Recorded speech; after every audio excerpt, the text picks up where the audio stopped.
Hi friends, ఈరోజు ఒక సాక్ష్యము చెప్పుకుందాం. భక్తుల చరిత్ర నుంచి క్యాథరిన్ బూత్ గారు. ఈ క్యాథరిన్ బూత్ గారు 1890లో ఇంగ్లాండ్ దేశం నందలి ఆస్టోర్న్ అన్న పట్టణం నందు 1829వ సంవత్సరం జనవరి 15న జన్మించింది. ఆమె తల్లిదండ్రులు జాన్ సారా మంఫార్డ్ల. వీరు మంచి క్రైస్తవ కుటుంబం. వీరు బిడ్డలను మంచి క్రమశిక్షణలో పెంచిరి. క్యాథరిన్ 5వ సంవత్సరం వయసున్నప్పుడే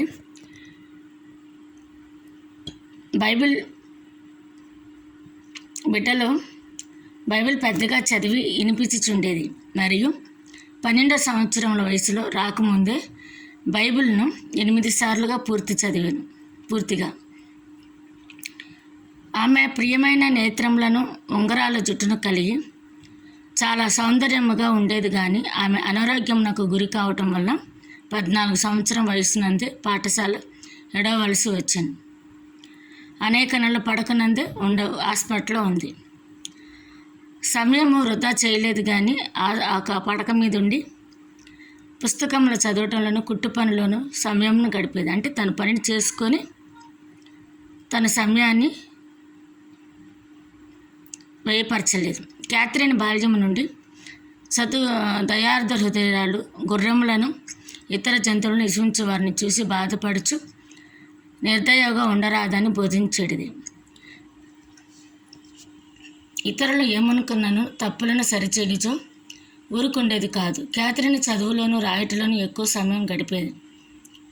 ఇతరులకు సహాయం చేయటం కూడా ఆశ చూపించేది. 16వ సంవత్సరం వయసు రాకముందే దేవుణ్ణి తెలుసుకొని తన పాపాలను ఒప్పుకొని రక్షణ పొంది బాప్తీసం తీసుకొని దేవునికి ఇష్టమైన బిడ్డగా ఎన్నో గంటలు ప్రార్థన చేసి ఆత్మ పరీక్ష చేసుకొనగా ఒకనాటి ఉదయం కీర్తన పుస్తకం తెరవగా యేసు నా వాడు, ఇది ఎంత భాగ్యం అనే వాక్యము, ఆయన దానును, ఆయన నా దేవుడు అనే వాక్యము ఆమెను బలపరిచెను. అది తన జీవితంలో నిజమాన్ని నిర్ణయించుకొని తాను దేవుని బిడ్డను క్యాథరిన్ తెలుసుకునేను. దేవుని చిత్తంలో విలియం బూత్ అనే దైవజన్ను 1855లో పెళ్లి చేసుకొని ఇద్దరు కలిసి సువార్త సేవ చేయుచుండెను. ఆమె వ్యాధుల్లో, బాధలు, కుటుంబ సమస్యలు ఉన్నవారి కొరకు విజ్ఞాపన చేయొచ్చు. వారి కొరకు ప్రార్థన చేస్తూ దేవుని మాటల సలహాలు ఉత్తరముల ద్వారా రాసి అనేక మందిని యవన స్త్రీలను బలపరచను. ఉత్తరాలు రాయి ప్రతిసారి ప్రభు కాలం నడిపించుచు ప్రార్థన చేసి తన ఆలయానికి పోయినప్పుడు దారిలో చిన్న చిన్న గుడిసెలు ఉన్న అమాయకపు పేద ప్రజలను పరామర్శించి వారితో ప్రేమగా మాట్లాడేది. యేసు ప్రేమను తెలియజేసి అనేకం రక్షణలోకి నడిపించేదంట. ఆమె జీవితకాలం అంతా పాటు అనేకులను ఆశీర్వాదకరంగా జీవించి క్యాన్సర్ రోగానికి గురై చివరికి 1890లో అక్టోబర్ 4వ తారీఖున ఈ లోకం విడిచి ప్రభు సన్నిధికి వెళ్ళిపోయాను.